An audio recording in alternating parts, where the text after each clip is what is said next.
Hi, my name is Bohtan. Today I want to cover the topic key terms in Derrida's works. Derrida's terms change in every text that he wrote because this is a part of his deconstructive strategy. He focuses on particular themes or words in a text, which on account of the ambiguity undermine the more explicit intention of the text. So the most prominent opposition with which Derrida's earlier work is concerned is that between speech and writing. According to Derrida, thinkers as different as Plato, Rousseau, Saussure, and Lévi-Strauss have all designated the written word and valorized speech, by contrast, as some type of pure conduit of meaning. Their argument is that while spoken words are the symbols of mental experience, written words are the symbols of that already existing symbol. As representations of speech, they are doubly derivative and doubly far from a unity with one's own thought. Without going into detail regarding the ways in which these thinkers have set about justifying this type of hierarchical opposition, it is important to remember that the first strategy of deconstruction is to reverse existing oppositions. In Of Grammatology, Derrida hence attempts to illustrate that the structure of writing and grammatology are more important and even older than the supposedly pure structure of presence to self that is characterized as typical of speech. For example, in an entire chapter of his course in general linguistics, Ferdinand de Saussure tries to restrict the science of linguistics to the phonetic, inaudible word only. In the course of his inquiry, Saussure goes as far as to argue that language and writing are two distinct systems of signs, and the second exists for the sole purpose of representing the first. Language, Saussure insists, has an oral tradition that is independent of writing, and it is this independence that makes a pure science of speech possible. Derrida vehemently disagrees with this hierarchy and instead argues that all that can be claimed of writing, so that is the derivative and merely refers to other signs, is equally true of speech. But as well as criticizing such a position for certain unjustifiable presuppositions, including the idea that we are self-identical with ourselves in hearing ourselves think, Derrida also makes explicit the manner in which such a hierarchy is rendered untenable from within Saussure's own text. Most famously, Saussure is the proponent of the thesis that is commonly referred to as the arbitrariness of the sign, and this asserts, to simplify matters considerably, that the signifier bears no necessary relationship to that which is signified. Saussure derives numerous consequences from this position, but as Derrida points out, this notion of arbitrariness and of unmotivated institution of science would seem to deny the possibility of any natural attachment. After all, if the sign is arbitrary and eschews any foundational reference to reality, it would seem that a certain type of sign could not be more natural than another. However, it is precisely this idea of a natural attachment that Saussure relies upon to argue for our natural bond with sound, and his suggestion that sounds are more intimately related to our thoughts that the written word hence runs counter to his fundamental principle regarding the arbitrariness of the sign. The next notion is the notion of archewriting. In Of Grammatology and elsewhere, Derrida argues that signification, broadly conceived, always refers to other signs, and that one can never reach a sign that refers only to itself. He suggests that writing is not a sign of a sign, except if one says if all the signs, which would be more profoundly true.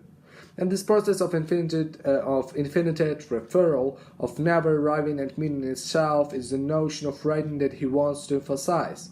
This is not writing narrowly conceived as in a literal inscription upon a page, but what he terms archewriting. Archewriting refers to a more generalized notion of writing that insists that the bridge that the reading introduces between what is intended to be conveyed and what is actually conveyed, and is typical of an originary bridge that afflicts everything one might wish to keep circumspect, including the notion of self-presence. This originary bridge was archewriting refers to can be separated out to reveal two claims regarding spatial differing and temporal differing. To explicate the first of these claims, Derrida's emphasis upon how writing differs from itself is simply to suggest that writing, and by extension of all repetition, is split by the absence that makes it necessary.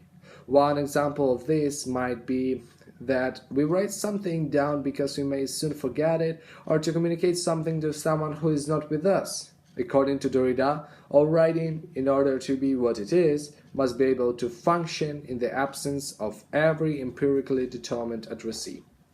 Derrida also considers the pharaoh to be typical of the written, and this is to reinforce that the meaning of a certain text is never present, never entirely captured by a critic's attempt to pin it down.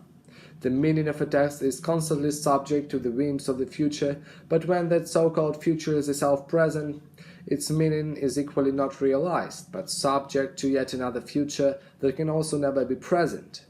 The key to a text is never even present to the author themselves, for the written always defers its meaning. As a consequence, we cannot simply ask Derrida to explain exactly what he meant by propounding that enigmatic sentiment that has been translated as there is nothing outside of the text, and explanatory words that Derrida may offer would themselves require further explanation. So Derrida's more generalized notion of writing, archewriting, refers to the way in which the written is possible only on account of this originary deferral of meaning that ensures that meaning can never be definitely present, in conjunction with the differing aspect that we have already seen him associate with, and then extend beyond the traditional confines of writing.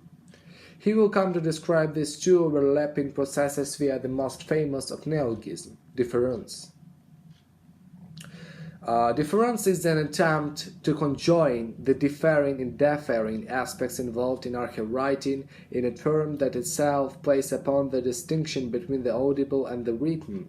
After all, what differentiates difference and difference is inaudible, and this means that distinguishing between them actually requires the written.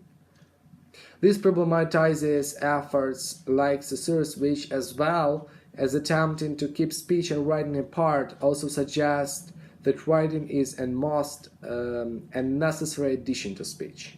In response to such a claim, Derrida can simply point out that there is often, and perhaps even always, this type of ambiguity in the spoken word, difference as compared to difference, that demands reference to the written. If the spoken word requires the written to function properly, then the spoken is itself always at a distance from any supposed clarity of consciousness. It is that this originary bridge that Derrida associates with the terms archewriting and difference. Of course, difference cannot be exhaustively defined, and this is largely because of Derrida's insistence that is neither a word nor a concept, as well as the fact that the meaning of the term changes depending upon the particular context in which it is being employed. For the moment, however, it suffices to suggest that according to Derrida, difference is typical of what is involved in archewriting, and this generalized notion of writing that breaks down the entire logic of the sign. The widespread conviction that the sign literally represents something which, even if not actually present, could be potentially present, is rendered impossible by archewriting, which insists that signs always refer to yet more signs of ad infinitum, and that there is no ultimate referent or foundation. This reversal of the subordinated term of an opposition accomplishes the first of the construction's dual strategic intents, rather than being criticized for being derivative or secondary. For Derrida, writing, or at least the processes that characterize writing, are ubiquitous. Just as the piece of writing has no self-present subject to explain what every particular word means, and this ensures that what is written must partly elude an individual's attempt to control it.